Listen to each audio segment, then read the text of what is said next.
আজ হঠাৎ ঘুম থেকে উঠে দেখলেন আপনার বেডরুমে পানি।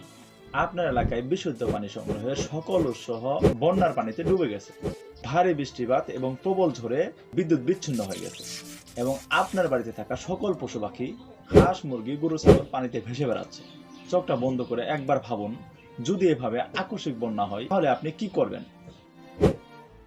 অনেক কিছুই করবেন, কিন্তু অন্যদিকে আপনার অনেক বেশি ক্ষয়ক্ষতি হয়ে যাবে। তাই এই ধরনের ক্ষয়ক্ষতি থেকে আমাদের আগাম প্রস্তুতি নেওয়া উচিত। এরকম বন্যার পরিস্থিতিতে আমাদের কি করা উচিত তাই নিয়ে কথা বলবো আজকের ভিডিওতে। চলুন শুরু করা যাক। আসসালামু আলাইকুম, সবাইকে স্বাগতম।